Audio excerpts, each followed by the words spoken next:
ہم پڑھیں گے سجدہ تلاوت. اس میں بھی بہت لوگ پریشان رہتے ہیں. سجدہ تلاوت کی مشروعیت. علماء نے سجدہ تلاوت کے مشروع ہونے پر اجماع کیا ہے کہ یہ سجدہ کرنا چاہیے. ٹھیک ہے. اور انہوں نے اس کے واجب ہونے میں اختلاف کیا ہے. واجب وہ ہوتا ہے جس کے چھوڑنے پر گناہ لازم. ٹھیک ہے. بس جمہور کے نزدیک یہ سنت ہے. جمہور کے نزدیک یہ سنت ہے. بے شک جن لوگوں کو اس سے پہلے علم دیا گیا، جب ان کے سامنے اسے پڑھا جاتا ہے تو وہ ٹھوڑیوں کے بل سجدہ کرتے ہوئے گر جاتے ہیں اور کہتے ہیں ہمارا رب پاک ہے، بے شک ہمارے رب کا وعدہ یقیناً ہمیشہ پورا کیا ہوا ہے. اور وہ ٹھوڑیوں کے بل گر جاتے ہیں، روتے ہیں، اور قرآن انہیں عاجزی میں زیادہ کر دیتا ہے. یہ ہوتے ہیں اہل علم کہ جن کو قرآن عاجزی میں زیادہ کرتا ہے. یعنی اگر کوئی شخص قرآن پڑھ کر اس کے اندر عاجزی نہیں آئی نا تو گویا اس نے کچھ نہیں پڑھا. ہمبل ہونا ضروری ہے. سجدہ تلاوت واجب نہیں ہے. جمہور علماء کے ہاں مشہور ہے کہ تمام کے تمام سجدہ تلاوت سنت ہے، واجب نہیں ہے. جو سجدہ تلاوت کرے تو ایسا کرنا صحیح ہے، اور جو سجدہ تلاوت نہ کرے تو اس کے ذمہ کچھ نہیں ہوگا، جیسے کہ عمر رضی اللہ عنہ سے یہ وارد ہوا ہے. عمر بن خطاب سے روایت ہے، انہوں نے جمعہ کے دن ممبر پر سورۃ النحل تلاوت فرمائی. جب آیت سجدہ پر پہنچے تو ممبر سے نیچے اترے، پھر سجدہ کیا اور لوگوں نے بھی آپ کے ساتھ سجدہ کیا، یعنی سجدہ تلاوت. یہاں تک کہ جب اگلا جمعہ آیا تو آپ نے ممبر پر پھر اسی سورت کی تلاوت فرمائی. جب آیت سجدہ پر پہنچے تو فرمایا، اے لوگو، ہم آیت سجدہ پڑھ رہے ہیں، جس نے اس پر سجدہ کیا اس نے ٹھیک اور درست کام کیا، اور جس نے نہ کیا اس پر کوئی گناہ نہیں. تاہم عمر رضی اللہ عنہ نے سجدہ نہ کیا. وہ لوگوں کو سکھانا چاہتے تھے کہ اس میں آپشن ہے، جو کر سکتا ہے وہ کرے، جس نے نہیں کیا اس کو گناہگار نہ سمجھا جائے.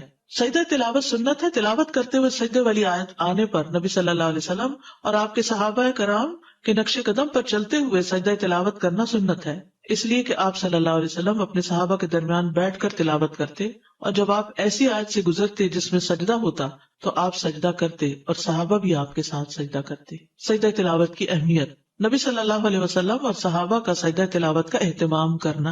ابن عمر سے روایت ہے کہ نبی صلی اللہ علیہ وسلم قرآن کی قرات کرتے تھے، بس آپ اس سورت کی قرات کرتے جس میں سجدہ ہوتا تو آپ سجدہ کرتے اور ہم بھی آپ کے ساتھ سجدہ کرتے، حتیٰ کہ ہمیں سے بعض کو اپنی پیشانی رکھنے کے لیے بھی جگہ نہ ملتی. پورا کراؤڈ جو تھا وہ سجدے میں گر جاتا تو دوسرے کی پیٹھ پہ جیسے سجدہ ہوتا. پھر ابو رافع سے روایت ہے، انہوں نے کہا میں نے ابو ہریرہ کے ہمراہ نماز عشاء ادا کی. انہوں نے نماز میں اذا السماء انشقت کی قرات کی تو اس میں سجدہ کیا.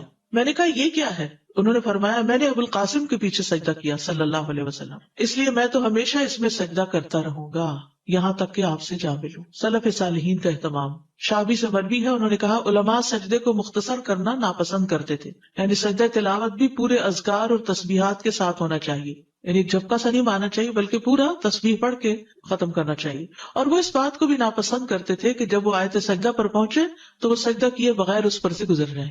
سورۃ نجم کے سجدہ تلاوت پر سب کا سجدہ کرنا. ابن عباس سے روایت ہے کہ نبی صلی اللہ علیہ وسلم نے سورہ نجم میں سجدہ کیا اور آپ کے ہمراہ اس وقت تمام مسلمانوں، مشرکین اور جن و انس نے سجدہ کیا. ابو ہریرہ کہتے ہیں کہ نبی صلی اللہ علیہ وسلم کے پاس سورہ نجم لکھی گئی، جب سجدہ والی آیت پر پہنچے تو آپ نے سجدہ کیا اور ہم نے بھی آپ کے ساتھ سجدہ کیا، اور دوات اور قلم نے بھی سجدہ کیا، وہ بھی جھکے، لیکن ایک شخص نے سجدہ نہیں کیا تھا. تو وہ عبداللہ بن مسعود کہتے ہیں کہ وہ اس حال میں قتل کیا گیا کہ وہ اللہ کے ساتھ کفر کرتا رہا، یعنی کفر کی حالت میں ہی فوت ہوا. سجدہ تلاوت کرنے پر شیطان کا رونا. ابو ہریرہ سے روایت ہے، انہوں نے کہا کہ رسول اللہ صلی اللہ علیہ وسلم نے فرمایا جب ابن آدم آیت سجدہ کی قرات کرتا ہے پھر سجدہ کرتا ہے تو شیطان روتے ہوئے وہاں سے ہٹ جاتا ہے. وہ کہتا ہے ہائے اس کی ہلاکت. اور ابو قریب کی روایت میں ہائے میری ہلاکت. ابن آدم کو سجدے کا حکم ملا تو اس نے سجدہ کیا، اس کے لیے جنت ہے، اور مجھے سجدے کا حکم ملا تو میں نے انکار کیا، بس میرے لیے آ گئے. تو یاد رکھیے یہی چیز نماز پڑھنے والوں نہ پڑھنے والوں میں فرق کر دیتی ہے. پڑھنے والے ایک طرف ہے، نہ پڑھنے والے ایک طرف ہے. کوئی آدم کے طریقے پہ چل رہے ہیں اور کوئی شیطان کے طریقے پہ چل رہے ہیں. جیسے ہم بچوں والوں کو کہتے ہیں نا نماز پڑھو، اس کی اہمیت، تو ہر وقت یہ لفظ نہ بولا کریں نماز پڑھو. کبھی بیٹھے ہو اچھے موڈ میں تو ہمیشہ کریں اچھا یہ بتاؤ کہ اگر تمہارے پاس چوائس ہو تو تم آدم علیہ السلام کے طریقے پہ چلو گے یا شیطان کے طریقے پہ. تو ہو سکتا ہے پہلے تو اس کو سوال ہی سمجھ نہ آئے کہ کیا مطلب. تو آپ کہیں گے آدم علیہ السلام کا جب حکم ملا تھا تو انہوں نے سجدہ کیا تھا، اور شیطان کا حکم ملا تو اس نے نہیں کیا تھا. تو تم کیا کرنا چاہتے ہو، تم اپنے لیے کیا پسند کرو گے. ایسے سوال ضمیر جگاتے ہیں، سوچنے پر مجبور کرتے ہیں، چوائس دیتے ہیں، اور پھر عمل کرنا آسان ہوتا ہے. تو لوگوں کا ضمیر جگایا کرے، ان کی انا نہیں جگایا کرے. کسی بھی معاملے میں جب کسی کی انا جاگ پڑتی ہے نا تو اس کو پھر کنٹرول کرنا بڑا مشکل ہے، اس کو سمجھانا بڑا مشکل ہے. اور جب ضمیر جاگتا ہے تو لوگوں کے دل پگھلنے لگتے ہیں، پھر وہ اس کو لے لیتے ہیں. اور اس کے لیے صرف حکم دینے کی بجائے اور آرگیو کرنے کی بجائے اور دلیل لانے کی بجائے اور بحث کرنے کی بجائے خیر خواہی کے ساتھ دل کی پوری سنجیدگی کے ساتھ سوال کیا تاکہ دوسرا بات سمجھ جائے. کیونکہ اصل ہمارا مقصد کیا ہے کہ یہ شخص مشکل سے بچ جائے کسی طرح, ورنہ ہمیں کیا لگے اس کی مرضی جو چاہے کرتا ہے, پر چین نہیں آتا نا, کیسے چھوڑ دیں. اور پھر اس شخص کے گھر میں ہونے کی وجہ سے پورے گھر میں ایک نحوست, اگر ایک بندہ بھی نہیں پڑھتا گھر میں نماز تو گھر میں نحوست ہے. اور پھر وتواصوا بالحق وتواصوا بالصبر ہمارا فرض ہے. جب ہم فرض ادا کر دیں گے تو پھر اللہ تعالیٰ اس مصیبت کو ٹال دے گا, کیونکہ امر بالمعروف نہ کرے پھر پکڑ ہے. ایک عورت نے اپنا طریقہ لکھا ہوتا, کہیں پڑھا تھا میں نے, کہ وہ اپنا ہاتھ بھگوتی, اس کو خوشبو لگاتی اور پھر پیار سے اپنے شوہر کے چہرے پر ہاتھ پھینکتی تو اٹھ جاتا. اس کو اٹھتے اٹھتے اچھے خوشبودار ہاتھ کے لمس ملتا تو اٹھ جاتا. پھر ایک چائے کا کپ بنا دے, بس ضمیر جگاتے. دعا کریں, دعا بہت ضروری ہے. ریسنٹلی کسی سے میری ملاقات ہوئی تو کہنے لگے میرے والد 80 سال کی عمر کے اور اب جا کر انہوں نے تھوڑا سا اس طرف توجہ کی ہے. مدر ان کی لیکچر لگا دیتی تھی اور وہ بھی ساتھ تھوڑا بہت سنتے تھے, تو ان کے اندر بھی ہلچل ہو گئی. اللہ کے ہاتھ میں ہدایت ہے, پتہ نہیں کب پلٹ جائے اور پچھلے سارے ہی گناہ معاف ہو جائے. ہمارا کام تو دعا اور کوشش. سجدہ تلاوت والی آیات سے سجدہ کیے بغیر نہ گزرنا. عقبہ بن عامر کہتے ہیں کہ میں نے رسول اللہ صلی اللہ علیہ وسلم سے کہا, اللہ کے رسول کیا سورہ الحج میں 2 سجدے ہیں؟ آپ نے فرمایا ہاں, اور جو یہ 2 سجدے نہ کرنا چاہے وہ ان دونوں آیات کی تلاوت ہی نہ کرے. پھر یہ حدیث اس پر دلالت کرتی ہے کہ سجدہ تلاوت کے بارے میں تاکید آئی ہے, لیکن آپ کا یہ فرمان فلا یقرأہما کہ وہ ان آیات کی تلاوت نہ کرے, تو ممکن ہے کہ اس کو اس بات پر معمول کیا جائے کہ انسان انہیں نماز میں نہ پڑھے تاکہ اسے سجدے کی ضرورت پیش نہ آئے. یعنی اس کا یہ مطلب نہیں کہ پورا قرآن پڑھ جائے اور ہر سجدے کی آیت کو چھوڑتا جائے, یہ نہیں ہے اس کا مقصد. یعنی نماز میں پھر چوائس اوپن ہے, پورا قرآن کہیں اور سے پڑھ لو, یہ نہ نماز میں نہ پڑھو. اور اگر انہیں نماز سے ہٹ کر پڑھے گا تو یہ امر مطلوب ہے کہ انسان پورا قرآن پڑھے, لیکن یہ بات کہ پہلے وہ نماز میں ان دونوں سجدے والی آیات کو منتخب کرے پھر سجدہ نہ کرے, تو ایسا کرنا مناسب نہیں. یعنی آپ پڑھ تو رہے ہیں وہ آیتیں جو سجدے والی ہیں اور سجدہ ہی نہیں کر رہے, تو ایسا نہیں کرنا. یا آپ کا مقصد یہ تھا کہ اس کی اہمیت بہت ہے اور اس میں تاخیر نہیں کرنی چاہیے. سجدہ تلاوت کا طریقہ. نمبر 1 طہارت. اس میں کوئی شک نہیں کہ زیادہ افضل یہی ہے کہ انسان وضو کر لے, یعنی وضو سے ہو. لیکن اگر وضو نہیں تو سجدہ نہ چھوڑے, سجدہ کر لے. سجدہ تلاوت کے لیے طہارت کی شرط نہیں لگائی جائے گی, کیونکہ انسان جنابت کے علاوہ تمام حالات میں قرآن پڑھ سکتا ہے, اور اگر سجدہ کی آیت آ جائے تو وہ سجدہ کرے گا, خواہ وہ طہارت کی حالت میں ہو یا نہ ہو. قبلہ رخ ہونا ممکن ہو تو قبلہ رخ ہو جائے, لیکن اگر مشقت ہو اس میں نہ ہو پائے تو جدھر بھی رخ ہو سجدہ کر سکتا ہے انسان. لیکن مصروم طریقہ یہی ہے کہ اگر ممکن ہو تو سجدہ تلاوت کے لیے قبلہ رخ ہوا جائے. امام زہری کہتے ہیں کہ اگر تم حالت اقامت میں سجدہ کرو, یعنی گھر پہ ہو مسجد میں ہو, تو قبلے کی طرف رخ کر کے کرو, اور اگر تم سوار ہو تو پھر جدھر تمہارا رخ ہو اس میں تم پر کوئی مواخذہ نہیں. تکبیر کہنا. ابو قلابہ اور ابن سیرین سے مروی ہے, ان دونوں کا کہنا ہے کہ جب آدمی نماز کے علاوہ سجدہ تلاوت کرے گا تو اللہ اکبر کہے گا. ٹھیک ہے, آپ قرآن پڑھ رہے ہیں, پڑھتے پڑھتے آیت سجدہ آ گئی تو آپ کیا کریں گے, اللہ اکبر کہہ کے سجدے میں جائیں گے. لیکن بعد میں سلام کی ضرورت نہیں. جب سجدے سے سر اٹھائیں گے تو سلام نہیں کریں گے, اور یہ ایک ہی سجدہ ہے, 2 نہیں ہے. سجدہ صاحب 2 سجدے ہیں, لیکن سجدہ تلاوت ایک سجدہ ہے. سجدہ تلاوت میں سلام کرنا مشروع نہیں.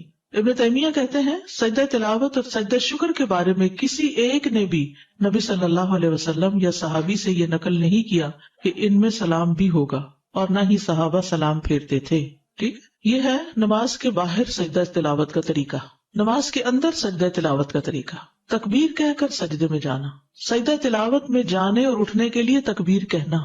مثلا آپ نے سورت اذا السماء انشقت پڑھی ہے تو سجدے والی جگہ پہ پہنچ کے آپ اللہ اکبر کہہ کے سیدھے نیچے چلے جائیں گے سجدے میں, رکوع نہیں کریں گے, ڈائریکٹ سجدہ کریں گے, اور جب سجدہ کر لیں گے تو اٹھتے ہوئے پھر کیا کہیں گے, اللہ اکبر کہیں گے. اگر سورت کے آخر میں سجدہ ہو, مثلا کون سی سورت, سورت الق, تو پھر کیا کریں گے. اگر سورت کے آخر میں سجدہ ہو اور مزید تلاوت نہ کرنی ہو تو پہلے سجدے کے لیے تکبیر کہی جائے گی, سجدہ تلاوت ادا ہوگا, پھر تکبیر کہہ کر اٹھا جائے گا, اور کھڑے ہو کر رکوع کے لیے تکبیر کہہ کے رکوع پہ جایا جائے گا. یعنی یہ سجدہ الگ کیا جائے گا اور پھر کھڑے ہو کے رکوع کر کے دوبارہ پھر وہ سجدے اور آگے نماز کنٹینیو کی جائے گی. واضح؟ اوکے. ابن عثیمین کہتے ہیں نماز میں سجدہ تلاوت بالکل اسی طرح ہے جیسے نماز میں عام سجدہ ہوتا ہے. کیسے ہے؟ جیسے عام سجدہ ہوتا ہے نماز کا, ویسے ہی سجدہ تلاوت ہے. نہیں سمجھ آئی؟ جیسے نماز کا سجدہ کرتے ہیں ویسے ہی سجدہ تلاوت ہوتا ہے. اب سمجھ آ گئی؟ اوکے. یعنی سجدہ تلاوت میں جانے اور اٹھنے کے لیے تکبیر کہے, اور اس میں کوئی فرق نہیں کہ سجدہ تلاوت قرات کی آخری آیت میں آیا ہو اور اس کے بعد سورت ختم ہو گئی ہو یا قرات کے درمیان میں آؤ. جب بھی وہ سجدے میں جائے گا تکبیر کہہ کے ہی جائے گا. پھر جب رکوع کرنے لگے تو اس وقت رکوع کے لیے تکبیر کہے. یہاں 2 تکبیرات مسلسل کہنے پر کوئی حرج نہیں، کیونکہ ہر تکبیر کا سبب الگ الگ ہے. واضح. سجدہ تلاوت کی مسنون دعائیں. حضرت عائشہ سے مروی ہے، وہ کہتی ہے کہ رسول اللہ صلی اللہ علیہ وسلم رات کو قرآن کے سجدوں میں سجدہ کرتے ہوئے یہ دعا تکرار سے پڑھا کرتے تھے، ایک دفعہ نہیں کئی بار. سجد وجہی للذی خلقہ وشق سمعہ وبصرہ بحولہ وقوتہ. میرا چہرہ اس ذات کے لیے سجدہ ریز ہے جس نے اس کو پیدا کیا اور اپنی طاقت اور اپنی قوت سے اس کی سماعت اور اس کی بصارت بنائی. یعنی کان آنکھ اللہ نے اپنی قوت سے بنائے. ابو سعید خدری رضی اللہ عنہ سے مروی ہے کہ انہوں نے کہا میں نے خواب میں دیکھا گویا کہ میں درخت کے نیچے ہوں اور گویا کہ درخت سورۃ صاد پڑھ رہا ہے، یعنی اس سے آواز آ رہی تھی سورۃ صاد کی. پھر جب وہ آیت سجدہ پر آیا تو اس نے سجدہ کیا، درخت نے بھی، اور اپنے سجدے میں کہا اللہم اغفر لی بہا، اللہم حط انی بہا وزرا واحدث لی بہا شکرا وتقبلها منی کما تقبلت من عبدک داود سجدتہ. ٹھیک ہے، یہ تقبلتا ہے، اے اللہ اس سجدے کی وجہ سے مجھے بخش دے، اے اللہ اس کے ذریعے میرے بوجھ دور کر دے. یعنی زندگی کے جو بوجھ ہوتے ہیں نا وہ سجدوں سے دور ہوتے ہیں، اور میرے لیے اس کے ذریعے شکر نعمت پیدا کر دے اور اسے مجھ سے قبول فرما لے، جیسا کہ تو نے اپنے بندے داؤد سے ان کا سجدہ قبول فرمایا تھا. قرآن مجید میں آتا نا وَخَرَّ رَاكِعًا وَأَنَابَ. تو میں رسول اللہ صلی اللہ علیہ وسلم کے پاس صبح کے وقت گیا اور آپ کو اس کی خبر دی کہ میں نے ایسا خواب دیکھا ہے. آپ نے فرمایا اے ابو سعید تم نے بھی سجدہ کیا؟ میں نے کہا نہیں. آپ نے فرمایا کہ تم درخت کی نسبت سجدہ کرنے کے زیادہ مستحق تھے. پھر رسول اللہ صلی اللہ علیہ وسلم نے سورۃ صاد کی تلاوت فرمائی. پس جب آپ آیت سجدہ پر آئے تو سجدے میں آپ نے وہی فرمایا جو درخت نے اپنے سجدے میں کہا تھا. نماز کے سجدے والی دعائیں پڑھنا. اگر یہ اوپر والی 2 دعائیں یاد نہیں تو جو نماز میں سجدے میں پڑھتے ہیں سبحان ربی الاعلیٰ وہ بھی کافی ہے. سجدہ تلاوت دوسرے سجدوں کی طرح ہی ہے، اور نبی صلی اللہ علیہ وسلم نے اللہ کے اس فرمان سبح اسم ربک الاعلیٰ کے متعلق فرمایا ہے کہ اسے اپنے سجدوں میں پڑھا کرو. تو اس پر ہم کہتے ہیں کہ جب انسان سجدہ تلاوت کرے تو وہ کہے سبحان ربی الاعلیٰ، سبحانک اللہم ربنا وبحمدک اللہم اغفر لی، اللہم لک سجدت وبک آمنت ولک اسلمت، سجد وجہی للذی خلقہ وصورہ وشق سمعہ وبصرہ بحولہ وقوتہ، اللہم اکتب لی بہا اجرا وحط انی بہا وزرا واجعلها لی عندک ذخرا وتقبلها منی کما تقبلتها من عبدک داود. تو اگر انسان اس کے علاوہ کوئی دعا پڑھے جب اسے یہ حفظ نہ ہو تو کوئی حرج نہیں. اگر جیسے سجدہ تلاوت کوئی پڑھی یا کوئی بھی سورہ پڑھی جس میں آخر میں سجدہ ہے اور پھر سجدہ کیا اور پھر اٹھ کے سورہ شروع کر دی، جی کوئی حرج نہیں. ٹھیک ہے، ایسا بھی کر سکتے ہیں. مکروہ ٹائم پر کر سکتے ہیں سجدہ تلاوت، مکروہ ٹائم جیسے فجر کی نماز کے بعد. جی یہ سبب کا سجدہ ہے نا. السلام علیکم استاذ. اس کا مطلب ہے کہ نماز میں اگر سجدہ تلاوت آ جائے تو وہ نہیں چھوڑ سکتے، وہ کرنا ہی کرنا ہے ہر صورت میں. جی کرنا چاہیے، چھوڑنا نہیں چاہیے. اس لیے آپ نے دیکھو کہ رمضان میں ہمیشہ امام کرتے ہیں، کسی بھی مسلک کسی بھی مسجد کہیں بھی چلے جائیں سبھی کرتے ہیں. اپنی تلاوت اگر کر رہے ہیں جی افضل یہی ہے، کرنا ہی چاہیے. اللہ ہی کہ کوئی مجبوری ہو جائے، اگر ٹیپ ریکارڈر چل رہا ہو، آڈیو چل رہی ہو کہیں تو بس جھک جائیے.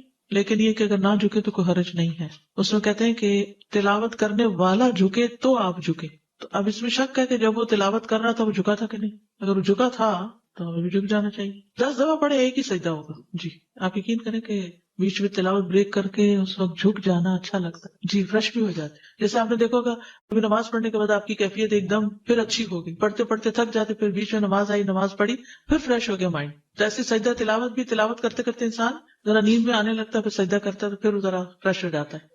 بلڈ فلو ایگزیکٹلی سجدے میں جاتے ہوئے بلڈ فلو جو ہے وہ برین میں چلا جاتا ہے تو آپ اس میں فریش ہو جاتے ہیں. السلام علیکم استاد. میں نے کچھ لوگوں کو دیکھا ہے جو سجدہ تلاوت پڑھتے ہیں تو قرآن پہ ہی سجدہ کر لیتے ہیں، ایسا کرنا ہے؟ نہیں، اس قرآن پہ سجدہ قرآن پہ سر رکھ لیتے، ماتھا اپنا رکھ لیتے پڑھتے، یہ صحیح نہیں ہے؟ بہت شدید ضرورت کے علاوہ خواہ مخواہ کچھ چیزیں قرآن کے اوپر نہیں رکھنی، اس کو ایک طرف رکھتے ہیں آپ. آج جب پوری ہو جائے پھر کرنا بہتر ہے. اس کی کوئی دلیل نہیں ملتی 14 اکٹھے کرنے کی، حالانکہ 15 سجدے ہیں، یہ بھی یاد رکھیں. اچھا وہ جو لوگ قرآن خوانی کرواتے ہیں کہ آپ قرآن پڑھ دیں ہم سجدے کم کر دیں گے، بس ایک جب نئی چیز خود ایجاد کی تو پھر سارا دین شروع ہو گیا نا، پھر تو حد ہی ختم ہو گئی. ہر چیز اپنے ہاتھ میں لے لی. میں بچوں کو قرآن پڑھاتی ہوں تو عموماً ان کو پڑھاتے پڑھاتے بار بار وہ آیت سجدے والی پڑھانی پڑتی ہے، پھر وہ بچے بھی پڑھتے ہیں تو ہم سرکل میں بیٹھے ہو، پھر اس صورت میں کیا کروں؟ بس آخر میں ایک سجدہ سب کر کے اٹھ جائے. جی، تو اس کے لیے بچے آگے بیٹھے ہو، کوئی حرج نہیں. اس میں نماز والی شرائط نہیں ہے. جتنی ہو سکے اتنا تو بہت اچھا ہے، لیکن اگر نہیں ہو سکتی تو بھی کر لینا. یعنی اصل کیا ہے کہ سجدے والی بات آئی اور ہم جھک گئے تو آؤ جھک جائیں، بس اتنی سی بات ہے. سجدہ شکر، سجدہ شکر کی اہمیت. سجدہ شکر ان عظیم عبادات میں سے ہے جن کے ذریعے بندہ اللہ جل وعلا کا شکر ادا کرتا ہے، کیونکہ اس میں اپنے جسم کا سب سے معزز ترین حصہ یعنی چہرہ زمین پر رکھ کر اللہ کے لیے خضوع اختیار کیا جاتا ہے، اور اس کے ذریعے دل اور زبان اور تمام اعضاء سے اللہ کا شکر ادا کیا جاتا ہے. نبی صلی اللہ علیہ وسلم کا خوشی ملنے پر سجدہ شکر ادا کرنا. ابو بکرہ سے مروی ہے کہ نبی صلی اللہ علیہ وسلم سے روایت کرتے ہیں کہ جب آپ کے پاس کوئی خوشی والی خبر آتی یا آپ کو کسی بات کی خوشخبری دی جاتی تو آپ فوراً اللہ کا شکر ادا کرنے کے لیے سجدے میں گر پڑتے. ہم نے زندگی میں کتنی دفعہ ایسا کیا، کتنی ہی گڈ نیوز سنی ہوگی، کتنی ہی خوشخبریاں سنی ہوگی، کبھی بچے کی ولادت کی، کبھی کسی بچے کی کامیابی کی، کبھی کسی کی شادی کی، لیکن ہم خوشی کا اظہار عموماً اللہ کی نافرمانی سے کرتے ہیں، جبکہ خوشی کا اظہار اللہ کی فرمانبرداری سے اور اس طریقے اور اس کام سے کرنا چاہیے جو انسان کو اللہ کے قریب کر دیتا ہے. نبی صلی اللہ علیہ وسلم کا ایک موقع پر لمبا سجدہ شکر ادا کرنا. عبد الرحمن بن عوف سے مروی ہے کہ ایک مرتبہ رسول اللہ صلی اللہ علیہ وسلم باہر نکلے. آپ صلی اللہ علیہ وسلم صدقے کی کسی زمین میں داخل ہو گئے، وہاں آپ قبلہ رخ ہو کر سجدے میں گر گئے. صدقے کی کسی زمین میں داخل ہوئے، وہاں قبلہ رخ ہو کر سجدے میں چلے گئے. اتنا طویل سجدہ کیا کہ مجھے اندیشہ ہونے لگا کہ اللہ عز و جل نے آپ کی روح قبض کر لی ہے. کبھی آپ ہی یہ کر کے دیکھیں، کوئی نعمت یاد کر کے بس لمبا، جو آج تک لمبا نہ کیا ہو اتنا. ہمارے میں ویسے اسٹیمنا ہی نہیں. میں نے یہ تجربہ کرنے کی کوشش کی تو سانس ہی اتنا پھول گیا کہ مشکل ہوئی، کیونکہ ہمارے عام سجدے بھی اتنے لمبے نہیں ہیں. لیکن کریے گا ضرور انشاءاللہ. اس بات میں شکر کہ اللہ تعالیٰ نے ہمیں سجدہ صاحب کا طریقہ سکھا دیا. یہ سجدہ شکر ہے. وہاں آپ قبلہ رخ ہو کر سجدے میں گر گئے اور اتنا طویل سجدہ کیا کہ مجھے اندیشہ ہونے لگا کہ اللہ عز و جل نے آپ کی روح قبض کر لی ہے. میں دیکھنے کے لیے آپ سے قریب ہو کر بیٹھ گیا تو آپ نے اپنا سر اٹھا کر فرمایا کون ہے؟ میں نے عرض کیا عبد الرحمن ہوں. آپ نے فرمایا کیا ہوا؟ یعنی آپ اتنے محب تھے کہ آپ کو یہ خیال ہی نہیں رہا کہ یہ پریشان ہوا ہے. میں نے کہا اللہ کے رسول آپ نے ایسا سجدہ کیا کہ مجھے اندیشہ ہونے لگا کہ اللہ عز و جل نے اس میں آپ کی روح قبض کر لی. اس پر آپ نے فرمایا جبریل میرے پاس آئے اور انہوں نے مجھے خوشخبری سنا دی کہ اللہ عز و جل فرماتے ہیں جو شخص آپ پر درود بھیجے گا میں اس پر اپنی رحمت نازل کروں گا، اور جو شخص آپ پر سلام بھیجے گا میں اسے سلامتی دوں گا. اس پر میں نے اللہ عز و جل کے لیے سجدہ شکر ادا کی. نبی صلی اللہ علیہ وسلم کا داؤد علیہ السلام کی توبہ قبول ہونے پر سجدہ شکر ادا کرنا. ابن عباس سے مروی ہے کہ نبی صلی اللہ علیہ وسلم نے سورۃ صاد میں سجدہ کیا اور فرمایا داؤد علیہ السلام نے یہ سجدہ بطور توبہ کیا تھا اور ہم یہ سجدہ شکرانے کے طور پر کرتے کہ اللہ نے داؤد علیہ السلام کی توبہ قبول کر لی. وَنَحْنُ نَسْجُدُهَا شُكْرًا لِلَّهِ عَلَى قُبُولِهِ تَوْبَةَ نَبِيِّهِ. اگر میرے پاس زیادہ ٹائم ہوتا نا تو جتنی عربی اس ڈاکیومنٹ میں ہے میں آپ کو ایک ایک چیز پڑھ کے پہلے عربی میں بتاتی پھر اردو میں بتاتی، لیکن وہ کورس 9 ویکس میں پورا نہ ہوتا. ویسے ابھی یہ کتابیں بہت اچھی ہیں. یہ نماز نبوی یہ زیادہ اچھی کتاب ہے، لیکن مختصر یہ مسنون نماز اور روزمرہ کی دعائیں، یہ نماز کے بعد پڑھے جانے والے اذکار کا کارڈ، یہ تہجد کی دعا کہیں ایسی جگہ لگا دی جائے جہاں آپ تہجد پڑھتے ہیں، اور یہ نماز محمدی اور مسنون دعائیں. ایک پروفیسر محمد ذوالفقار کی کتاب ہے پریئر اکارڈنگ ٹو دا سنہ. تو ان میں یہ چیزیں آپ کو اکثر مل جائیں گی، ساری تو نہیں ملیں گی لیکن اکثر مل جائیں گی. اس کا ایک پارٹ بھی ہے جو ابن القیم کی کتاب ہے اور وہ عربی کی کتاب ہے، اور وہ نماز کا جو روحانی پہلو ہے اس پر زیادہ فوکس کرتی ہے. سجدہ شکر کے احکام سجدہ تلاوت والے ہیں. ٹھیک ہے، سجدہ شکر کے احکام سجدہ تلاوت والے. جیسے آپ سجدہ تلاوت کے لیے گئے تھے نا اللہ اکبر کہہ کے اور ایک سجدہ کیا، ایسے ہی سجدہ شکر بھی ہوگا. ابن قدامہ کہتے ہیں کہ سجدہ شکر کی صفت اس کے افعال، اس کے احکام اور اس کی شرائط میں سجدہ تلاوت کی صفت جیسی ہی ہے. سجدہ شکر میں کچھ بھی پڑھا جا سکتا ہے. سجدہ شکر میں کوئی مخصوص ذکر نہیں ہے، بلکہ سجدہ شکر کرنے والے کے لیے مشروع یہ ہے کہ وہ سجدے کی حالت میں موقع محل کے مطابق اللہ کی حمد، اس کے شکر، اس سے دعا اور اس سے استغفار وغیرہ میں سے کچھ بھی کہے. ٹھیک ہے، یعنی دعائیں جو سجدے کے اندر پڑھی جائیں گی وہ بھی ہیں، اور جو نعمت آپ کو ملی ہے اس پر یا رب لک الحمد یا کوئی بھی چیز آپ شکرانے کے طور پر جو آپ کے دل میں آ رہا ہو آپ اس کو پڑھیں. شکرانے کے نفل مشروع نہیں ہے.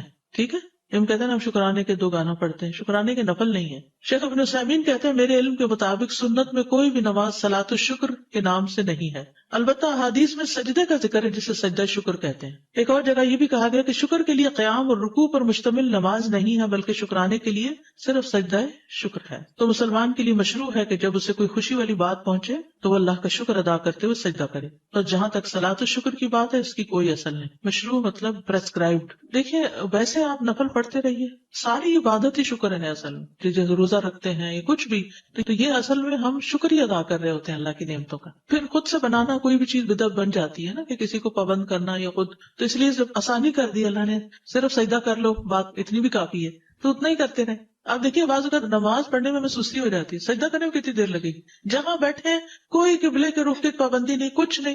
وہیں اگر آپ سفر میں ہیں، راستے میں ہی فون آ گیا اور آپ نے سن لیا، اور تو ادھر ہی بیٹھے بیٹھے جھک جائیں.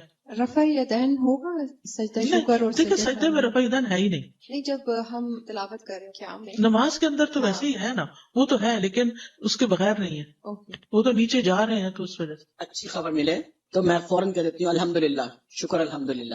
تو اس کے بعد اگر میرا بہت زیادہ دل چاہتا ہے کہ میں واقعی اور اپریشیٹ کروں تو نماز کے بعد بھی میں 2 نفل پڑھ لیا کرتی تھی. نفل نہیں پڑھے، بس سجدے کر لیں. سجدے کر لیں تو وہ کسی وقت بھی کر سکتے ہیں اور کہیں پہ بھی کر سکتے خبر ہیں. ملتے ہی کرنا افضل ہے، ورنہ جس وقت یاد آئے اس وقت بھی مگر کریں. ایک دم فوراً منہ سے تو نکلتا ہے یا اللہ تیرا شکر. ہاں تو ساتھ جھک بھی جائیں تو اور زیادہ اچھا ہے. السلام علیکم. وعلیکم السلام. کیا ہر نماز میں بھی ہم آفٹر فرض نماز کے بعد بھی سجدہ شکر کے لیے کر سکتے ہیں؟ اس کا کیا مسئلہ؟ دیکھیے سجدہ شکر نبی صلی اللہ علیہ وسلم کی سنت یہی ہے کہ جب آپ کو کوئی خوشخبری ملی، ٹھیک ہے، تو اگر آپ کو ہر نماز کے پہلے کوئی خوشخبری ملی ہوتی ہے تو آپ کر لیجیے، کیونکہ ابھی جو ہم نے نماز پڑھی وہ بھی تو شکر ہی تھا نا. میں نے آپ سے پوچھنا تھا کہ سجدہ کرنے کے لیے ضروری ہے کہ قبلے کی ڈائریکشن ہی ہو یا آپ جہاں پہ جس جگہ بھی بیٹھے ہیں. دیکھیے جو میں نے عرض کیا نا کہ سجدہ شکر سجدہ تلاوت ہی کی طرح ہے، اس میں قبلے کی ڈائریکشن اگر ہو تو بہت اچھا ہے، نہ ہو تب بھی خیر ہے.